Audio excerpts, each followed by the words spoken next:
So hello guys, welcome back to my channel. So one of the most anticipated subcompact crossovers from Geely is now on my channel. So what I have here today is the 2024 Geely GX3 Pro Comfort. So this is the automatic variant of the GX3 Pro lineup here in the Philippines. Remember, there is a manual transmission variant. So I actually did a very quick walk around tour back in April at the Manila International Auto Show. So I'd like to thank everyone here at Geely Makati for making this review possible, to Miss V and to Sir Joseph. And there's as well a test drive of the all-new GX3 Pro here at Geely Makati, so you may contact either of them. So what you get now with this GX3 Pro? So, well, this GX3 Pro is based on the M Grand platform, but albeit, as you can see from the dimensions, this one's a really short car. So this basically is a subcompact crossover with hatchback dimensions. So this competes with among of my favorite subcompact crossovers in this class too. So we have the MG ZS, Toyota Raze, Kia Stonic, Tiggo 2 Pro, and speaking of Toyota Raze, there's literally just one parked outside. Shout out to that owner. So here with the looks of the GX3 Pro.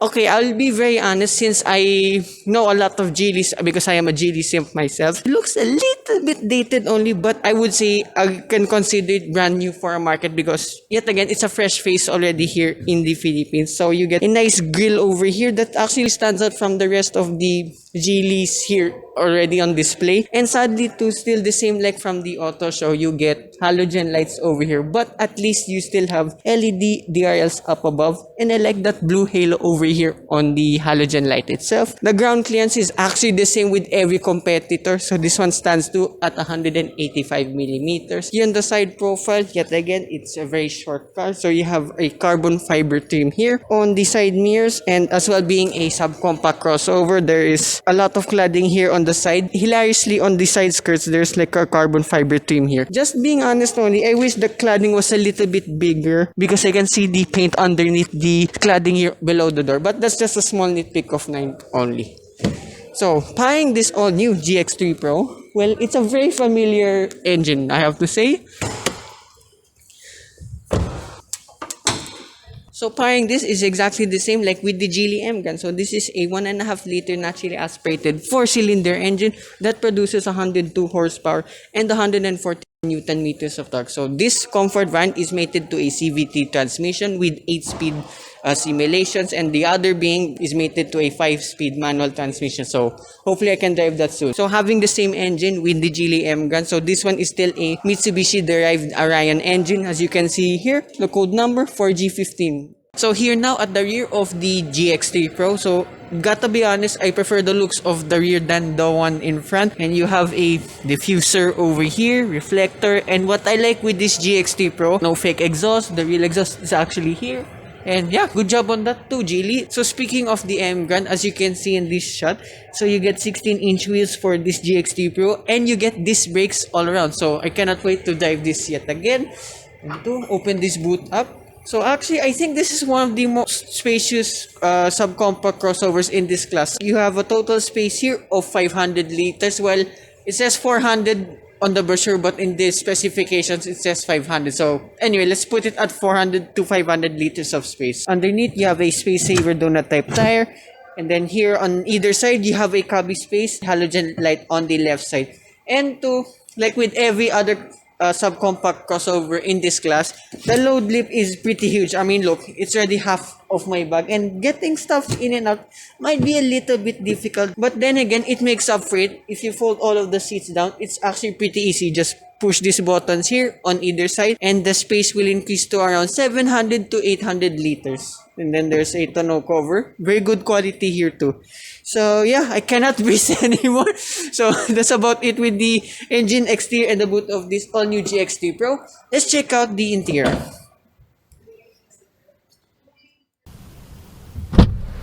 So this is the interior of the all-new Geely GX3 Pro. So sorry, you can't help it. Here in the door card, yeah, there's a lot of plastic here and there. Cubby spaces, cup holders on either side. AC and water jug will just fit. And you have leather soft pad with red stitching over here. So I was expecting this to be all plastic. So opening the door, the pillar for the corner window does not go along with the door itself. So pretty unique design here for the door. And then here in the interior itself, okay, looks very similar with the Geely M Grand on which this is based on. Pretty similar, I mean, with all the controls here and there. So here on the left side of the dashboard, you have an air conditioning vent with brushed bronze aluminum trim that actually stretches all the way to the right side. And then below the air conditioning vent, you have your headlight lever adjustment, a card slot, side mirror adjustments, and then underneath you have an extra storage over here. And then pretty new for me since I've not experienced this in any Geely so far. So you have an LED display right in the middle, flanked by 2 analog gauges for your tachometer and speedometer. So gotta be honest, that's more like it for me. It's not all the OA screens. I mean, all the Coolray, the Azkara, and the Okavango's digital instrument cluster screens are really good, but it's just refreshing to see the old school ways. So here in the steering wheel, okay, looks familiar too. Somewhat a flat bottom with red stitching. And then you have your cruise control functions on the left side, and then your volume connectivity buttons here on the right side. So yet again, very similar like with the Geely M Grand. And too, somewhat similar with the Geely M Grand, you have an 8-inch infotainment system. Sadly, no Apple CarPlay and Android Auto, but you have your phone mirror link. And like again with the M Grand, you have your driving modes over here, your Eco, Comfort, and Sport mode. And then your reverse camera. The quality is pretty decent as well. There's dynamic guidelines.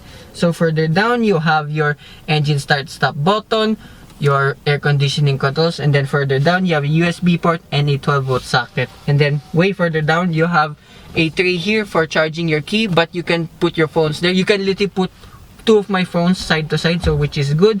And then hilariously, you have a grab handle over here on the right side, very similar like with what Jaguar. It's plastic, but hey, at least there is. And then around in the gear shift, yet again very similar like with the M Grand. And then you have your manual modes here too, if you push it all the way to the right. And then here behind the gear shift, you have 2 cup holders, 1 small one, 1 big one. Fits my thin water jug perfectly. And 2, you have a manual handbrake. Haven't seen that in a while in a Geely. And then here, center console box is still leather. Okay, pretty decent. So what's cool too with the entire GX3 Pro lineup, you get leather seats here with perforated materials. They're also all manually adjusted, and I like there's red stitching all around it. And then look at the bolstering.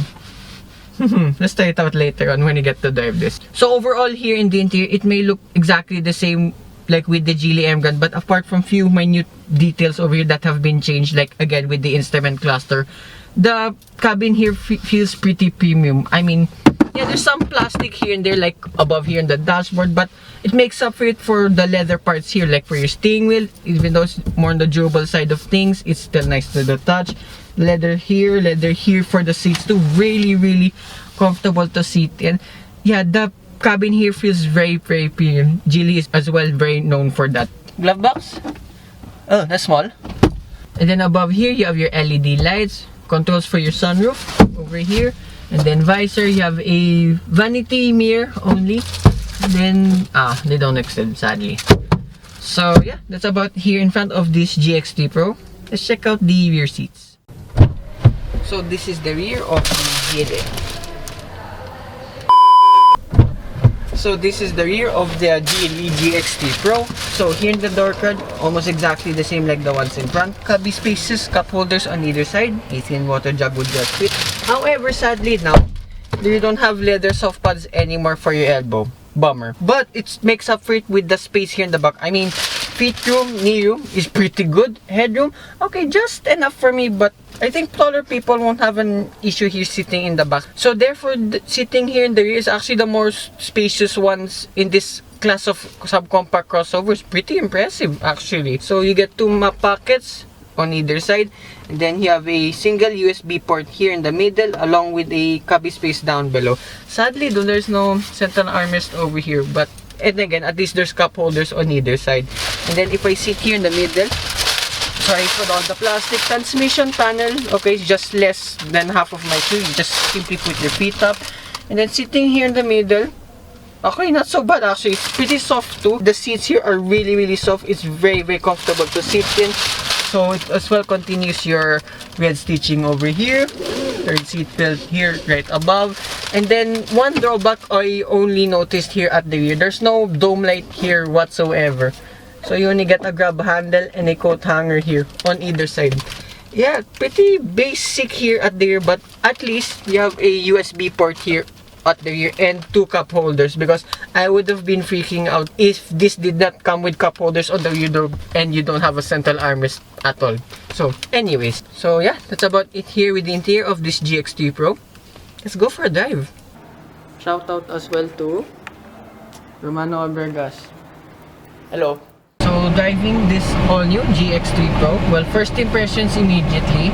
Okay, since this is based on the Geely M-Gun, it feels like actually just a raised up Geely M-Gun. But then again, since this is a steep ramp over here going out of Geely Makati, okay, you won't have issue with ground clearance compared like with the M-Gun. I did say the M-Gun's ground clearance is a little bit low only, but here we're just, I don't know what mode we are in right now. We're just in comfort, hence the variant name. So let's start comfort mode and then just flight. Just a slight delay, but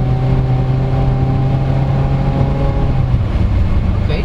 The performance I would say is adequate. Actually, not to my surprise. So since I praised to a lot with the M-Gun, compared only with its competition too, because I did praise a lot with the driving dynamics. If you just don't want a sportier drive, if you just want something comfortable from point A to point B, this is somewhat exactly the same. But again, this is a way shorter car, and I can tell immediately the driving dynamics, this one feels actually a little bit zippy to drive, since yet again I said overall dimensions compared to the M-Gun, this one's much shorter in all aspects, and two, this is like some 30-ish kilograms lighter than the M-Gun, so I can feel the weight as well. This feels very light on its feet. Then two, sorry if you can hear a bit of air conditioning noise. It's quite a hot day for August for no goddamn reason. And then body lean, okay, there is, but then again, it's not so bad. The suspension, I would say, is a little bit firm, but it's not so bad. I mean, it's like with its subcompact crossover competitors. I mean, it's firm, but the ride is very pliant, and it's actually pretty comfortable. And look, NVH ready and rough roads already. Seems pretty good too. So let's go here around in Pasong Tama, where there are a lot more holes on the road. The driving modes feel much more or less the same like with the Geely M-Gun. Eco, there's a lot of delays. Comfort, just the right amount. Sport mode, actually let's try sport mode right now once the road clears up.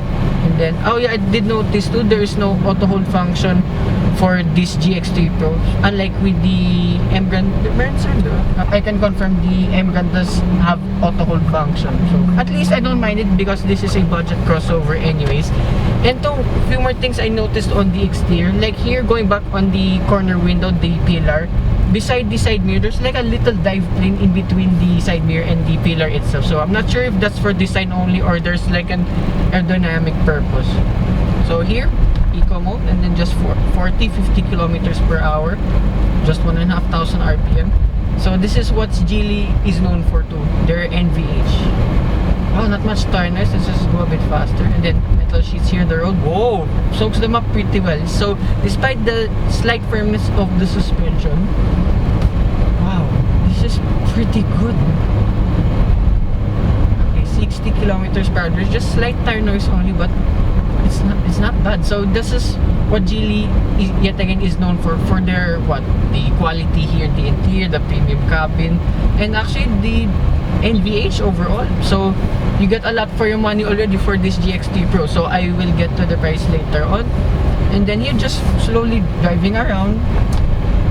Okay, pretty chill to drive, I have to say. So yet again, like with the dive mode, same with the M-Gun, Eco, Comfort, and then Sport mode. Okay, Sport mode, first time I clicked it, it's actually more eager to put its power down. Actually, it's really responsive, so just slow it now. Oh, okay. Then put you back to comfort for now. Actually, that's pretty sprightly on how it puts its power down. So I think as well, like what I said in my Geely M-Gun test drive review, the comfort will be the best setting among the driving modes. And two, eco, comfort, and sport, these things feel wheel right. So of course, sport being the heaviest. Okay, the handling seems pretty good too. Actually, sport mode's really fun to use. So then brakes too, okay, pretty good too.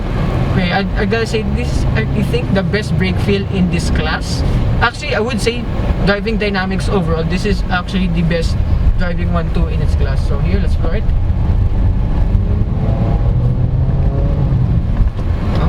pretty good, and you can hear a bit of engine noise, but it's not so bad yet again. And then here, manual mode. Okay, pretty responsive too. And then actually get to high speeds in no time. Performance is pretty good, I have to say. Yet again, it's on par with this competition. And then here around this gas station, so let's check out the suspension yet again.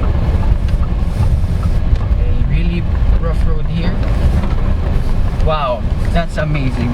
So good job on Geely on tuning this GX3 Pro suspension. And then maneuverability is very easy to drive too. Oh, look at that. I don't hear much of suspension tad too. And then visibility all around. Okay, the seat pillar is slightly big only, but it's not so bad. It makes up for it, hence this is a shortcut. 20 kilometers per hour and just floor it.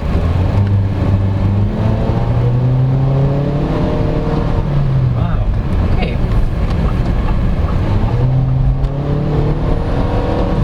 Yeah, the engine will scream a lot, but it's the same characteristic like with the M Grand. So what else to say about this GX3 Pro? Actually, I kinda want one now. So comparing with the competition, the other four that I mentioned, yeah, overall, like the driving dynamics, I mean, it's just like they're smack in the middle of all of them.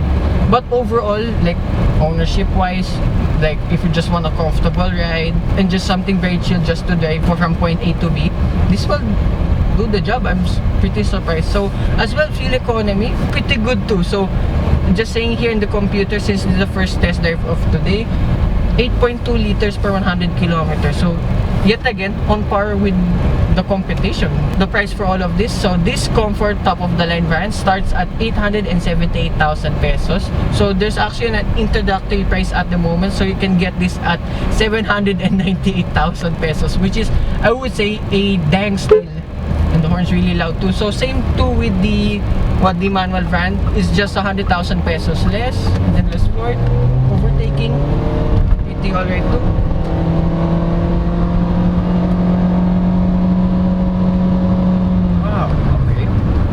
Alright, get to like the national speed limit in no time, and yet again, overtaking is somewhat easy. And then here to start comfort mode, it's a little bit of a delay, but again, not so bad. I really dig this handling compared with this competition. The steering feel, I would say, is among one of the best one in its class. So yeah, that's to say with this GX3 Pro. Kinda want one now, gotta be honest. You know me, if you're a long time viewer of my channel already, I am a very big simp of the Geely Coolray. But would they take this over that? I'm not so sure about that. However though, with the budget, I would say this is a steal. I would definitely consider this among against its competition, since I like the Kia Stonic. So I'm very curious now on how the manual transmission will fare out. So yeah, that concludes my review of this Geely GX3 Pro. I'd like to thank everyone here at Geely Makati, to Ma'am V, and to Sir Joseph over here who assisted me in this test drive. So, hope you guys like and subscribe. And I will see you with more Geely reviews coming right up. Bye-bye.